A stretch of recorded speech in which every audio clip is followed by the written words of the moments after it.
Assalamualaikum warahmatullahi wabarakatuh. Alhamdulillahirrabbilalamin.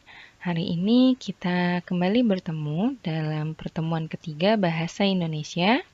Masih dengan tema yang sama, membaca non-sastra, namun dengan materi yang berbeda yaitu pertanyaan dan pernyataan. Apa sih bedanya pertanyaan dan pernyataan? Akan kita bahas lebih lanjut pada slide berikutnya. Sebelum mulai pembelajaran hari ini, jangan lupa kita mulai dengan berdoa. Setelah itu, kalian siap-siap memperhatikan, menyimak dengan baik penyampaian hari ini. Lanjut saja yang pertama. Materi yang pertama adalah pertanyaan. Untuk membahas pertanyaan lebih lanjut, teman-teman semua harus tahu terlebih dahulu apa itu kalimat tanya. Ya, apa itu kalimat tanya?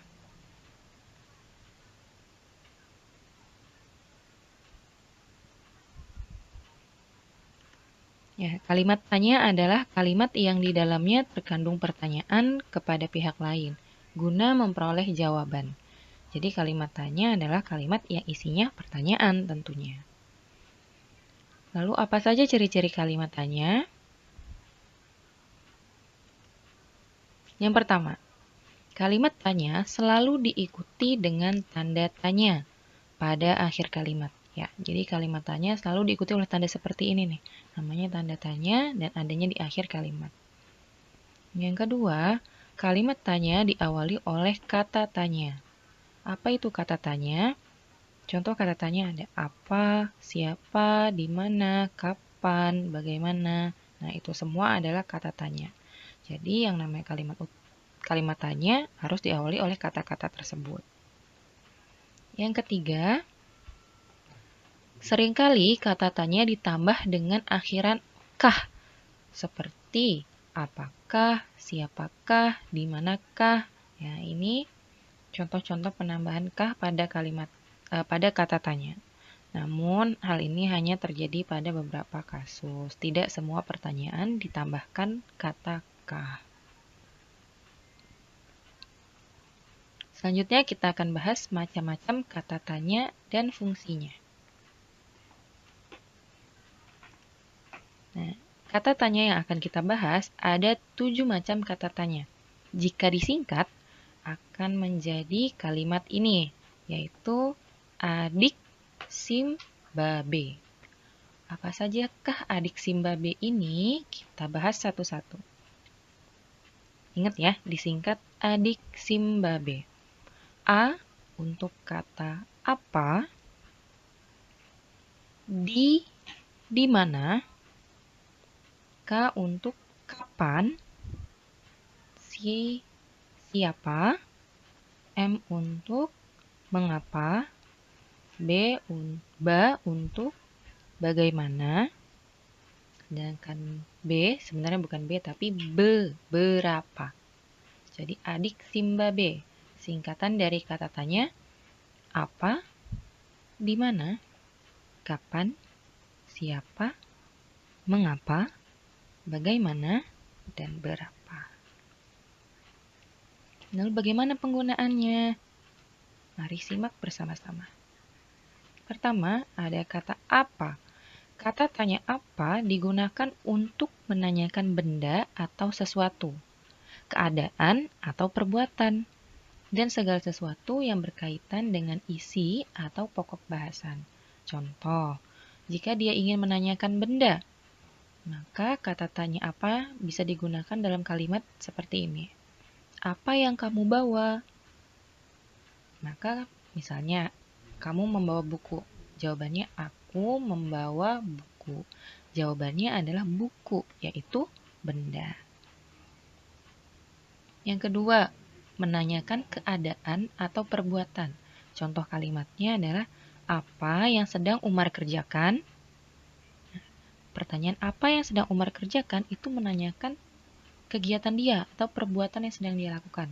Contoh, misalkan jawabannya, Umar sedang membaca buku. Seperti itu. Atau juga bisa digunakan dengan kalimat seperti ini. Apa yang harus kita lakukan agar tubuh sehat? Ya, ini pertanyaan menggunakan kata apa. Selanjutnya, kalimat tanya menggunakan kata di mana. Di mana berfungsi untuk menanyakan tempat. Contoh, di mana rumah Ali? Rumah Ali ada di Jalan Gorda, misalnya. Atau, di mana kamu belajar? Jawabannya, misalnya, aku belajar di sekolah.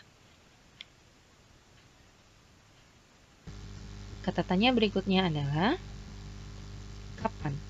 Kapan berfungsi untuk menanyakan waktu. Contoh, kapan Nabi Muhammad SAW dilahirkan? Kapan dilaksanakannya perayaan Hari Kemerdekaan? Kata tanya berikutnya adalah, siapa? Siapa berfungsi menanyakan pelaku suatu kejadian atau menanyakan orang. Contoh, siapa namamu? Atau, siapakah sahabat Rasulullah yang menjadi khalifah pertama? Nah, itu semua contoh dalam penggunaan kata siapa.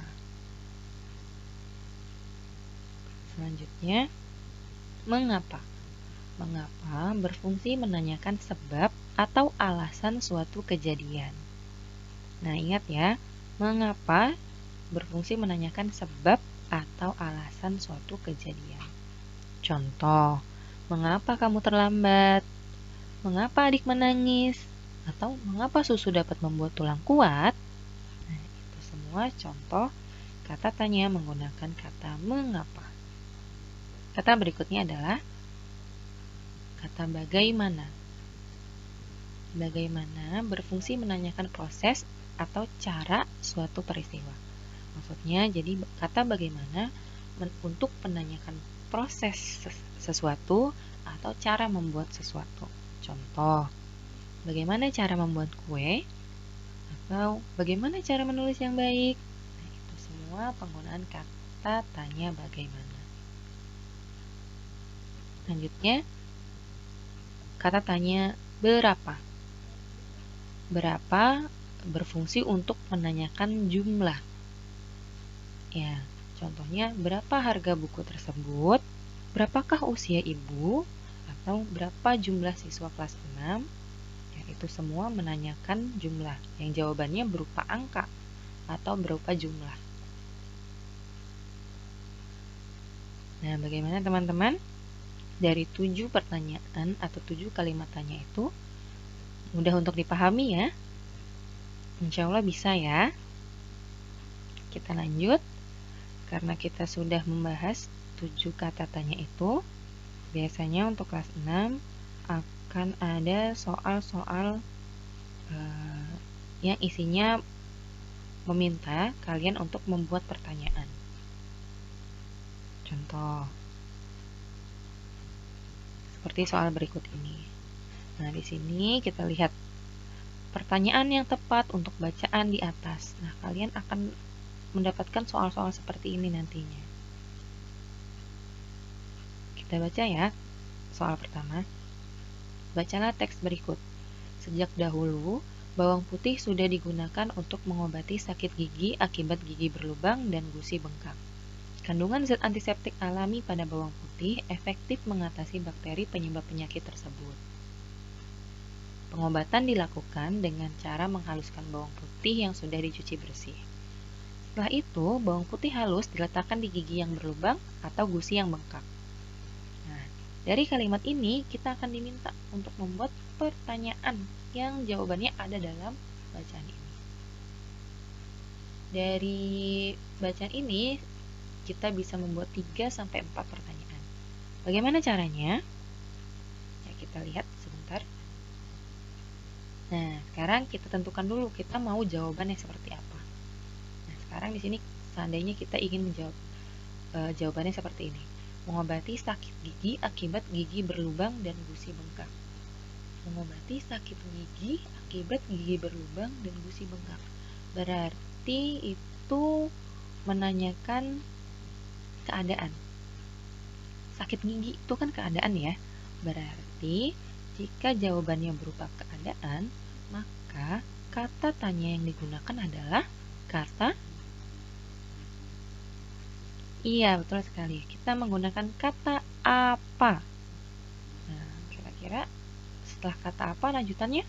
Jika ingin jawaban seperti ini, ya gunakan kata-kata yang ada di sini juga. Nah, kita lihat pertanyaannya. Apa penyakit yang dapat diobati menggunakan bawang putih? Nah, di sini jawabannya. Penyakit yang bisa diobati dengan bawang putih adalah sakit gigi akibat gigi berlubang dan gusi bengkak. Nah, seperti itu. Mudah kan ya untuk menentukan pertanyaannya? Ya, selanjutnya. Atau kebalikannya nih, pada kalimat yang sama. Jika sekarang boleh ingin jawabannya bawang putih. Ya, kira-kira kata tanya yang mana ya yang kita gunakan? Nah, kalian harus tahu dulu bawang putih ini termasuk apa? Benda. Ya, bawang putih adalah benda. Berarti kata tanya yang kita gunakan tadi jika ingin menanyakan benda, menggunakan kata tanya. Ya, menggunakan kata tanya apa? Sama berarti seperti soal nomor 1. Menggunakan kata tanya apa? Nah, tinggal dilanjutkan kalimat berikutnya. Jika ingin jawabannya bawang putih, gunakan juga nih kalimat yang di sini nih. Berarti apa yang dapat digunakan untuk mengobati sakit gigi akibat gigi berlubang dan gusi bengkak? Coba kita lihat. Ya, apa yang dapat digunakan untuk mengobati gigi akibat gigi berlubang? Jawabannya bawang putih. Ya, seperti itu untuk nomor 2. Selanjutnya, jika kita menginginkan jawaban, kandungan zat antiseptik alami pada bawang putih efektif mengatasi bakteri penyebab penyakit tersebut. Nah, ini dijelaskan. Mengapa dia bisa mengobati? Karena kandungan zat antiseptik alami pada bawang putih bisa mengatasi bakteri. Jika ini alasan atau sebab, maka kata tanya yang kita gunakan adalah ayo untuk alasan atau sebab. Ya, kita menggunakan kata mengapa. Kita lihat pertanyaannya. Ya, mengapa bawang putih dapat mengatasi sakit gigi? Nah, dijawab di sini. Karena memiliki kandungan zat antiseptik alami yang efektif mengatasi bakteri. Ya, bagaimana sampai sini? Bisa diikuti ya, bisa dipahami? Ya, kita lanjut ya. Untuk pertanyaan keempat yang akan kita buat. Sekarang, jika kita menginginkan jawaban, dilakukan dengan cara menghaluskan bawang putih yang sudah dicuci bersih. Dilakukan dengan cara. Cara berarti proses. Proses atau cara. Jawabannya proses atau cara. Berarti kalimat tanyanya menggunakan kata tanya. Iya, betul sekali, menggunakan kata tanya bagaimana.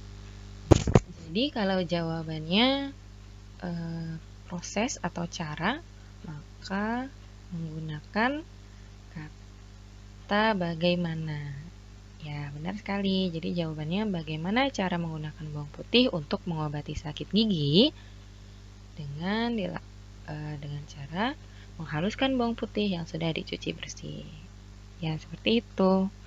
Bagaimana? Mudah ya, insya Allah kalian bisa memahami. Ya, selanjutnya kita akan masuk ke soal yang kedua. Nah, lihat di sini, ingat selalu baca dulu pertanyaannya, kalimat tanya yang sesuai dengan informasi pada paragraf pertama. Yang diminta hanya paragraf pertama. Berarti paragraf kedua kita tidak perlu capek-capek membacanya. Tidak perlu kita baca. Jadi kita hanya fokus pada paragraf pertama. Ingat ya. Oh ya, teman-teman masih ingat kan bagaimana menentukan paragraf? Lihat di sini ada yang menjorok. Ini ciri-ciri paragraf. Berarti ini paragraf pertama, ini paragraf kedua. Berarti karena diminta paragraf pertama, kita hanya lihat yang ini saja. Ya, kita baca ya. Ki Hajar Dewantara adalah salah satu pahlawan nasional yang memperjuangkan pendidikan bagi anak-anak Indonesia pada zaman penjajahan.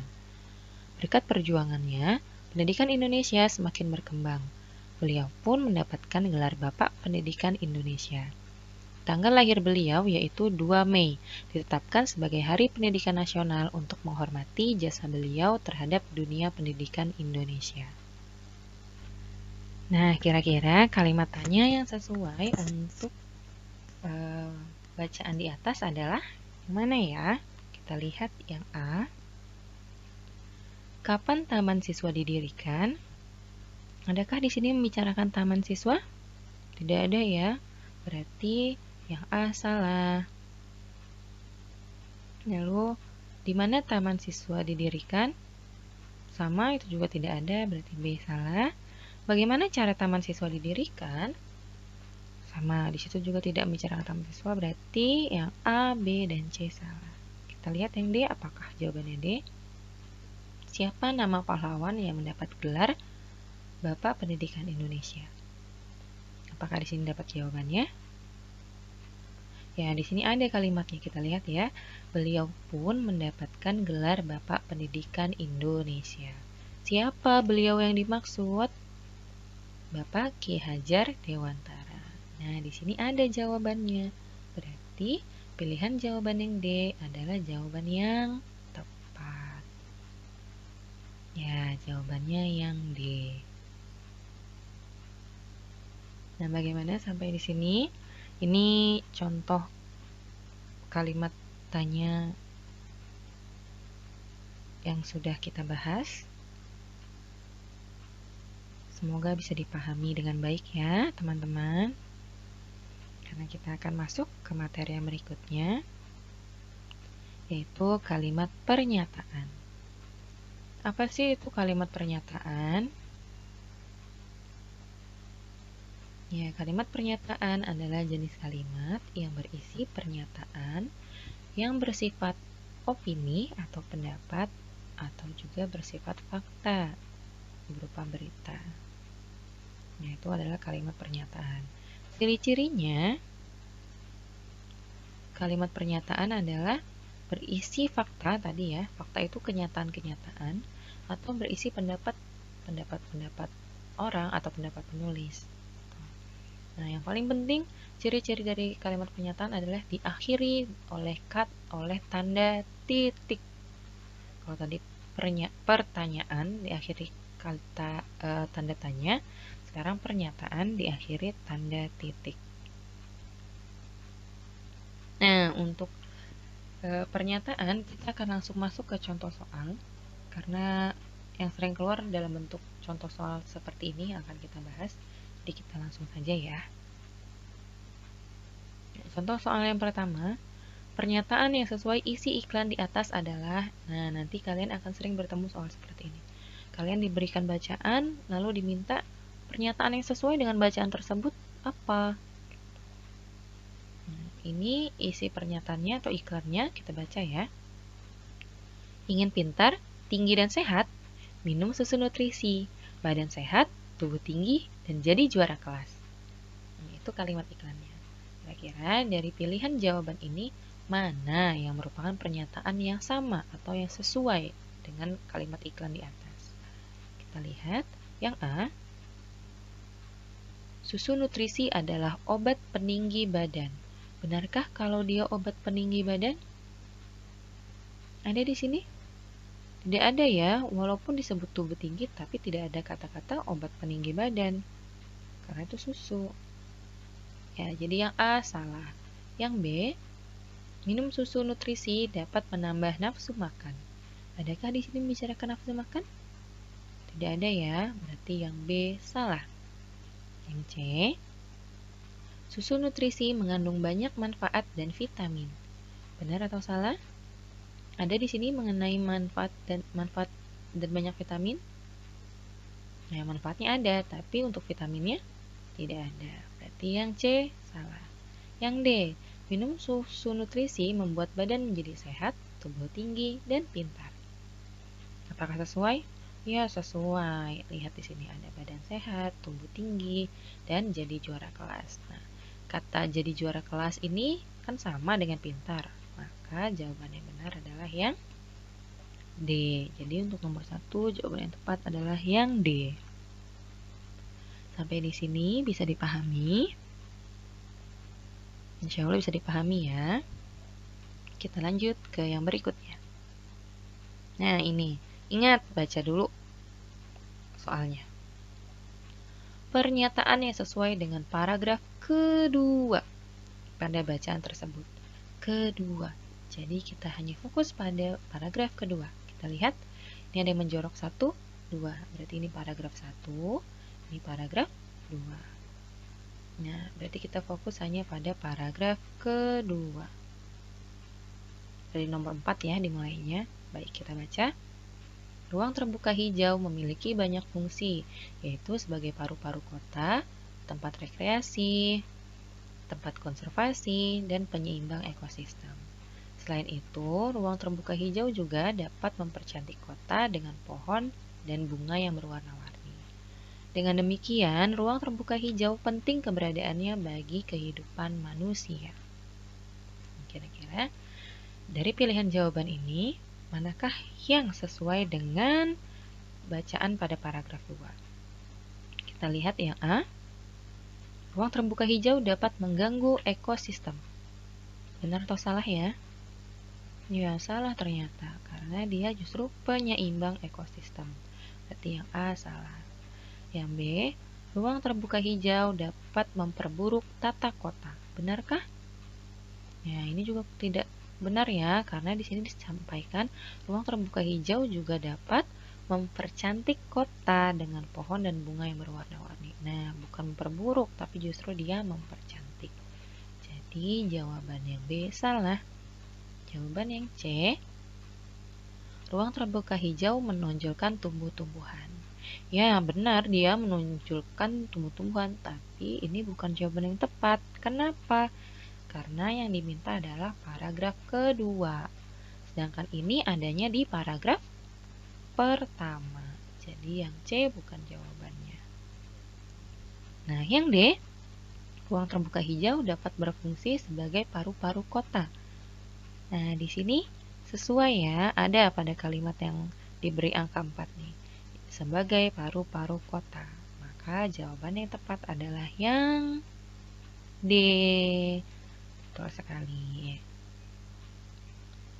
Kita lihat ya untuk soal nomor 3. Nah, ini bisa dipahami ya insya Allah. Nah, soal yang ketiga, dan ini soal yang terakhir. Pernyataan yang sesuai dengan teks di atas.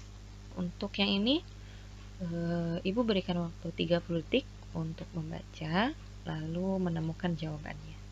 Silahkan kalian baca dan temukan jawabannya.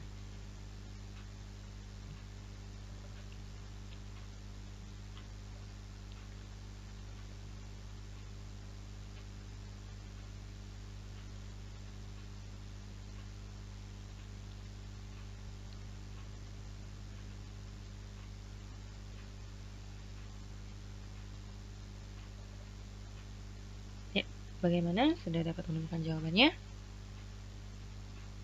Ya, yang manakah jawabannya? Jawabannya adalah yang A. Ya, siapa yang menjawab A? Ya, hebat yang sudah bisa menjawab A dengan benar. Kita lihat di sini. Awal tahun 2020 banjir melanda Jakarta. Benarkah? Iya, benar. Di sini sudah tertulis jelas. Ya, berarti kalimat pada pilihan A sudah tepat. Tapi kita periksa lagi yang B, C, dan D kenapa salah ya. Yang B, mengapa salah? Karena di sini walaupun dibilang hewan lebih membutuhkan bantuan, tapi tidak berarti di sini disebutkan juga bahwa mohon maaf. Di sini manusia lebih membutuhkan bantuan daripada hewan. Sedangkan di kalimatnya justru hewan yang lebih butuh bantuan. Berarti yang B salah. Yang C, penyayang hewan lebih mengutamakan menyelamatkan hewan. Walaupun di sini dikatakan hewan lebih butuh bantuan, tapi di sini tidak ada pernyataan yang menyatakan bahwa penyayang hewan lebih mengutamakan hewan. Itulah pembelajaran kita hari ini mengenai pertanyaan dan pernyataan dalam sebuah bacaan. Semoga apa yang kalian dapatkan bisa bermanfaat untuk kalian, bisa kalian gunakan dalam kehidupan sehari-hari. Tetap semangat teman-teman untuk menjalani kegiatan pembelajaran hari ini. Insya Allah apa yang kalian dapatkan, ilmu yang kalian dapatkan bisa bermanfaat untuk kalian. Terima kasih. Jangan lupa untuk mengerjakan latihannya nanti dan dikirimkan seperti biasa pada Google Form ya. Sekian, wassalamualaikum warahmatullahi wabarakatuh.